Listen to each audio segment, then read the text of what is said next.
How's it going, YouTube? It's your boy Ron. Welcome back to another episode of Let's Play Pokemon Emerald. In our last episode, we had entered Fortree City, and we had finally entered the Fortree Gym after discovering what was blocking our path into the gym. Turns out it was a Kecleon. I know, big surprise. Well, that aside, we had finally defeated Winona and got our 6th gym badge, and we just need 2 more to become, I guess, the ultimate Pokemon champion, even though we still need to do more than that. Regardless, we're just going to continue our journey past Fortree. We're going to be heading over to Moscow City now. That is where our next gym battle is, but since we can't go there directly as of now, we have to go ahead and start heading over to Lithicove City, because that is the next destination we have to arrive at. And of course, since we are on the big pathway, there are going to be a lot of trainer battles here. That's unfortunately something we can't really avoid. We're just going to have to do our best to, get through as much as we can. Really, today's episode isn't going to be too exciting in terms of like storyline development. It's really just going to be a lot of trainer battles, because there's really just that. I mean, there's a lot of items we can find and anything else we can do, but for right now, there really isn't too much excitement other than just getting as much XP gain as we can for now. So it's really just going to be a lot of XP grinding for this one. Not necessarily a bad thing in our case, just not the most thrilling episode you'll see here on the channel. But of course, any opportunity for a double battle is an opportunity I will take. Me and my Pokemon my part, so if I'm missing one of them, the picture of beauty will be ruined. Your party Pokemon, do you have different types? Well, yeah, that's the goal. I always found that pretty interesting. And Steven, when we saw them, in the last episode, he did elaborate on that a little bit as well. No, that wasn't the last episode. That was the last time we saw him, but the second to last time. This was back in a couple episodes back. He was kind of telling us, what's better, having one Pokemon, a team of one type, or a team of multiple types. And that is a good question to really ask, because it's like, what's pretty much a good setup to have. And pretty much you'll see this everywhere. Almost anyone that's even pretty sure if you ask anybody, including myself, if you're creating a Pokemon team, your probably ideal bet is to get like a variety of movesets and a variety of typings. Rarely ever do you set off on a journey to have one pure type like you see a lot of gym leaders and Elite Four members do, and just dedicate their mastery to one type. Now, of course, when you're talking on the subject of like challenges and rules where you only allowed one certain one, or however you want to set it up, that's a little different. I'm talking about like you're just starting out your journey and you're trying to figure out what team is going to be ideal for you. That's what I always found different.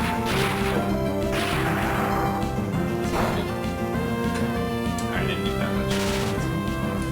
And of course, my whole team's paralyzed. That's what I wanted to see.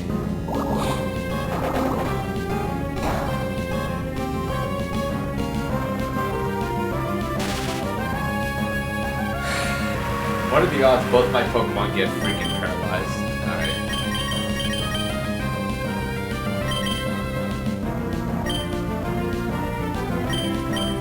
I want a Mega Drain, but it won't let me.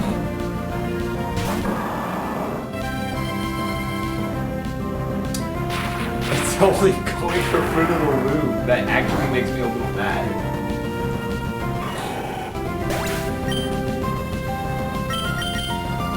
I guess it's good XP for seed money, but still, that makes me a little upset.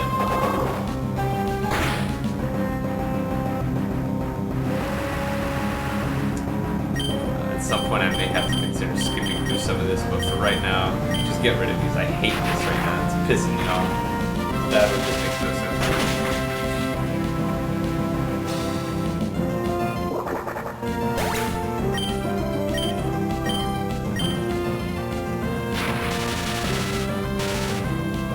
That's not a shock. Not really a pun there, but Alright. Yeah, and these two were really annoying. Like, that just made me mad, because that was just, like, so unnecessary to see. We do have another double battle, and no, it's not against the tree.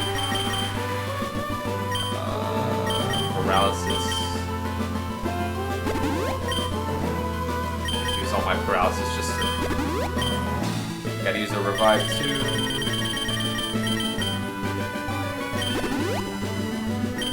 And I'm also gonna let it heal since I have a lot of super potions. Alright. Allowing time, just because of that, I may have to skip some of these, but we'll see.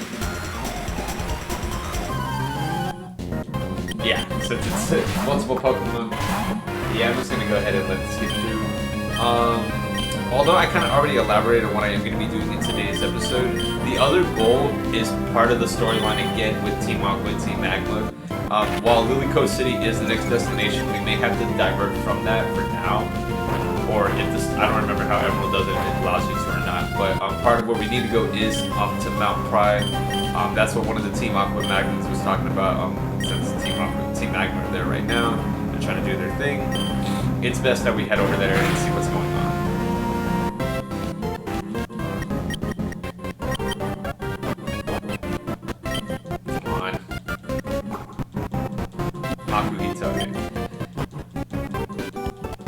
And I don't think we'll do it this episode, but I believe Mount Prye, well, I don't believe I know, Mount Prye does have one of our final team members, because of course I did a sad farewell to my boy Tweet. No, lady, why? If you want to become a first class trainer, you want to learn about abilities, yeah, that's true. Not really too important in the main game, because you know you're battling AI opponents, not exactly a real person, with Sableye. Although we could have met Sableye way back in the beginning of our journey back at Granite Cave. This is pretty much the first time we're battling it. Okay, no, I don't want to see detect. Get out of here. Stop detecting. It's probably going to do it again. Why do cool trainers have the ability to afford that item? And it keeps detecting! Wait, no, I just realized why it isn't working, guys. I'm actually very stupid. We're gonna ignore that part. We're gonna ignore that, guys. We're gonna ignore that. This needs to go on a highlight reel or something, of just people that don't know what they're doing. Like using headbutt on a ghost type Pokemon. That gets you something. Yeah, it gets you laughs. But it's okay. You're obviously thinking, yo, this girl is actually a dick. Fuck off. Alright. That was funny though, I'll admit. Just fuck off. No. Trainer battle. How can you be fit yet? I don't know. I don't even think that's what she said. I'm just trying to speed through this because I don't really care. But hey, level up. Yeah, no useful move. Lombre. Yeah, I guess. Road. It's not gonna do too much though. I forgot, they can afford items. I'm just gonna keep forgetting that because I'm not used to seeing that. Nuzleaf should be a dark type at this point now, right? At least I think that's how it works, right? Yeah, alright. Yeah, I know how evolutions work, yay. Sort of. Yeah, I really don't care about battling a Kecleon. I'll check your Pokemon and see if they're fit for the outdoors. Boy! Oh, we got 3. Why does everyone have C-Dot Lombres and all this stuff? Like, what's going on? Like, was I just not aware?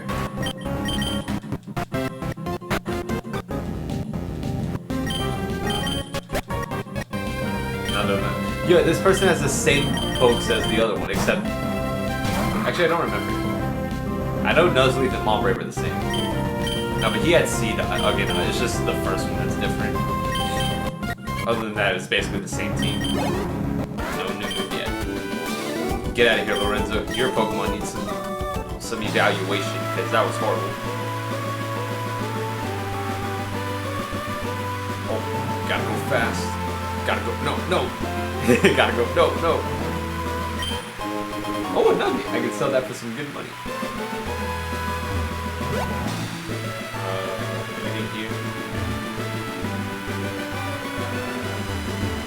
Okay, so I have to go this way. It's the only way I can go. Oh yes, the rain has finally let off. Can go over there. I hate when that happens on battle. I gotta say it all quickly. But I know you guys out there that know this. Every time you see a trainer just looking the way that you're not running towards, and then the moment you hit that tile, I saw you. It's like, how? Just how? This game is actually broken when it does does that. Like, that actually pisses me off when that happens. Yeah. The fact that, if y'all saw that, the fact that, Fruit of the Loom, when he uses Mega Drain, can barely do a dent on a Surskit, that's how you know it's not a special attacker at all. Like, I did pick it for its physical qualities, really a fighting type. In the 3rd gen, up until the 3rd gen, there really wasn't many fighting types introduced. I mean, of course, the 1st generation had a decent amount. Alright, so you had Hitmonchan and Hitmonlee, the 2 fighting type, like, you know, the boxing and kicking one. You had Machamp, one of the greatest ones. There was probably others that I can't remember. Oh yeah, there was also Poliwrath, although in the early stages of Pokemon's lifespan, one of the worst water fighting types out there.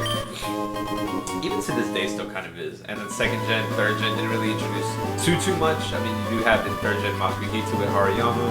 2nd gen Hitmontop.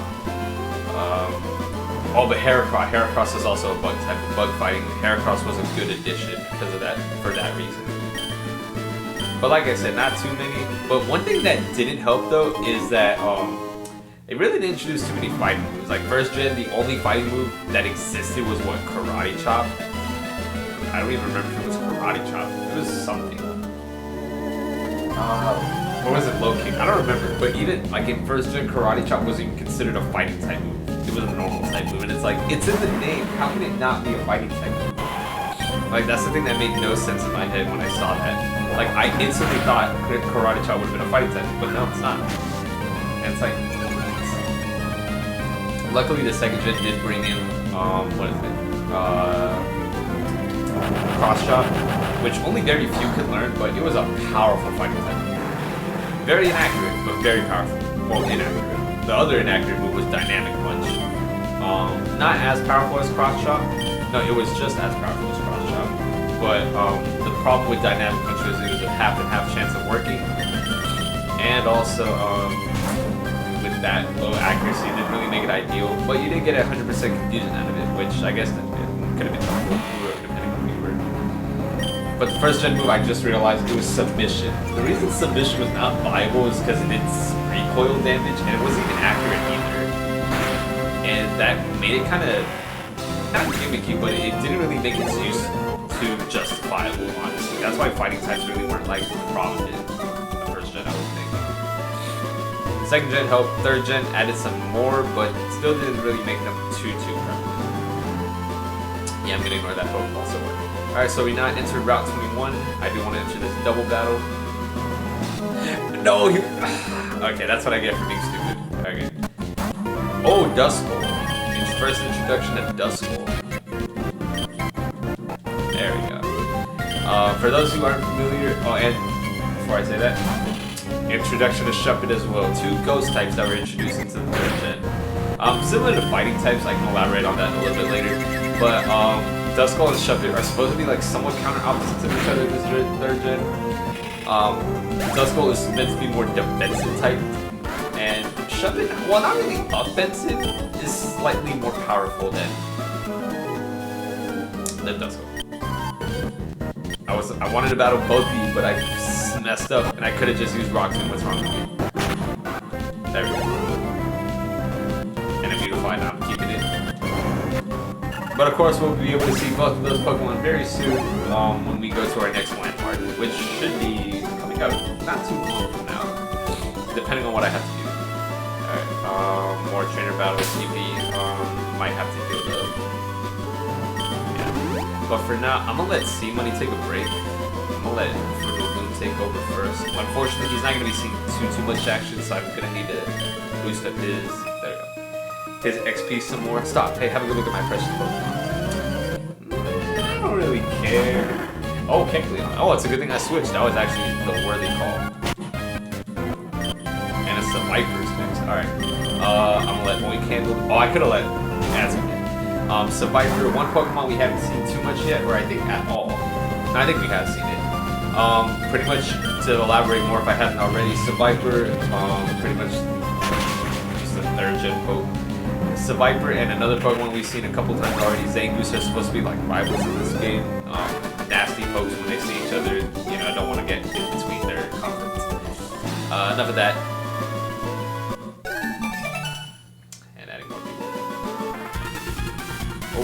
is it? Okay, we're to move out to Mount Prye. Alright, so if that didn't tell you enough, that's what we're supposed to do.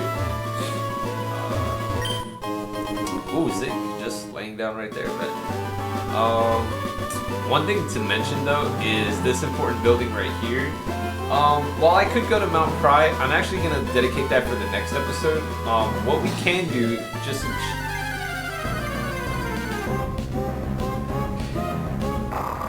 oh, mighty yeah, wow, okay. I don't mind that. I'll surely fight that. Unless it blows me away. Let's go ahead and do a double battle before we enter. Together we're fearless. We'll demonstrate how tough we are. So like the Safari Zone, similar in the first gen, for those who aren't familiar, the Safari Zone is just a dedicated resort area for many rare and somewhat common Pokemon for you to capture, you know, at your heart's desire. Yeah, I want to get rid of that sliding right now. And in Emerald, even Ruby Sapphire, the Safari Zone is home to a lot of good, unique Pokemon that are very good to add to your journey. Few notable exceptions are like Doduo, Rhyhorn, Pikachu, and my personal favorite, Heracross, although very difficult to locate. There are probably a couple more that I just can't think of right now, but those are some that you can capture here. And if you can have them on your team, that would be like excellent, because they would be great for your team. Of course, Heracross, as I already mentioned earlier, a great fighting bug-type user. All around good stats in every department. Pikachu, of course, the staple of Pokemon. Very fast, very especially offensive too. Just too fragile. And of course, like Rhydon, very. It's pretty much like having a Lairon of what we have like right now. Very offensive and defensive, but especially not really there.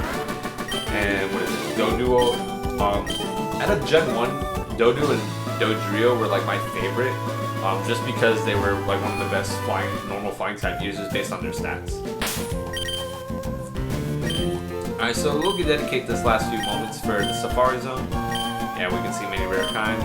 And you don't have to worry about using your own Pokeballs because they give you Safari Balls, or I think that's what they're called. So let's just go ahead. Welcome to the Safari Zone. For just 500, you can catch all the Pokemon you want. Excuse me, you seem to be without a Pokemon. Your Safari game will be much more fruitful. Okay, so it'd be better if we had a...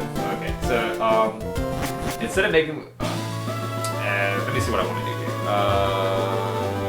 I'll make my way over.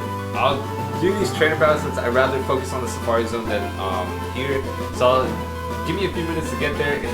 A sad way to get there, but I'll be right back with you guys once we hit the Safari Zone. Alright guys, welcome back. It took a little bit longer than I would have liked. There was a lot of mistakes that I did. Battling all the shinies was good. After I healed up at the Pokemon Center, I forgot to grab the Pokeball case, like they told us to do so in order to enter. And I had to go back 2 times. So, you know, that's just, you know, when you don't read, you get punished. One thing I am going to be doing, unfortunately, is having to say goodbye to my friend Tweet. He's not going to be staying with us anymore. I'm going to go ahead and take out the item. Let me do that correctly. Moving the item. And it is now time to say goodbye to our boy Tweet. It's just not going to work out anymore. I am sorry, Tweet. It was nice while we had you, but you'll be in a better place. I'm going to give it to you. Tweet, I love you, man, but it's just not going to work out. If I could have some respect for my boy Tweet, his journey ends here, and we'll even reflect it down there for my boy Tweet. Rest in peace, Tweet. You'll be missed and loved. But for now, we're down to 5 teammates, and this place will go out in vain. But for the remainder of today's episode, we're just going to explore the Safari Zone a little bit, see what we can do here. Just grab some items and find some pokes. Hey man, what if I wanted to leave? Right. And of course we're giving some upbeated music. I put a Pokeblock on the Pokeblock feeder, but it seems to have disappeared. I guess Pokemon that have eaten must have gotten it without noticing it. So pretty much the whole point of being in the Safari Zone is you just walk around, get items, talk to trainers, and most importantly, walk in the grass to find Pokemon. You know, the one time you don't want to actually find a Pokemon in the wild. You do, and look at that, like what I was talking about, a giraffe rig. Like that's a pretty rare Pokemon in this game. Although my experience with giraffe rig, I never really used it. normal Psychic type, but in all honesty, it's more like a setup slash defensive type poke, so it's not exactly like the most useful poke in my opinion. And Oddish, yeah, I mean, if you like Vileplume, I mean, good grass type, but still not ideal. Well, this is what I was talking about. Look at that. A Doduo. Let's see if we can try to catch it. I mean, if we can catch some Pokemon here today, great. That'd be good for us. Alright, not happening. Well, okay, so let me explain probably the proper way to do this. You don't want to just throw Pokeballs at it. I mean, you can still catch them that way, but the whole point is to feed them with Pokeblock or throw a rock at them. I believe throwing a rock has a higher chance of them leaving, but also has a high chance of you catching them. Oh, I think you used to be able to do that, I don't remember. Let's go near. Alright, and then the Pokeblock, while it lets you eat it, I think the chance of you catching it is equals. Or I don't know, I really don't remember. As we saw there, that didn't exactly help. Yeah, Oddish. I don't care about Oddish, honestly. Just gonna ignore it. And I'm gonna go ahead and use my bike to traverse over this area if I remember how to do stuff correctly. Do I remember how to do stuff correctly? I don't think I do. Oh, there we go. There we go, that's how you do it. Okay. So it turns out, guys, I'm just a big dummy. Also, the type of Pokemon you can catch also depends on the zone that you're in. I don't think yeah, 9 the other bike. So there are a total of 6 zones, and only 4 of them you can access now because the other 2 are limited.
Start typing. Yeah, okay, fine. After like 20 attempts. The reason I went quiet there is because I was just stunned by being able to see Heracross like on the first try. Like, what are the odds? Unfortunately, I wasn't able to catch it. It took 20 tries and I didn't do it.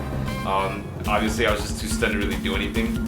But the fact that I was able to see it, amazing regardless. Like I said, just one of the greatest pokes out there. I don't even remember what I was talking about. Oh yeah, I was talking about the areas. So basically the areas of the safaris, I'm still in shock. They all depend on what kind of Pokemon you can see, and not really the percentage, but maybe. And this is also another rare Pokemon, a Fanfi. If you want a Donphan, a great physical attacker and defensive, physically defensive, it's kind of like having a Rhydon and Rhyhorn to a certain degree. You do get the benefit of not having a quadruple weakness to water and grass type moves. Yeah, I think throwing, yeah. And its movesets are pretty good. They're not as unique as Rhydon's because of its typing. See if I go near it.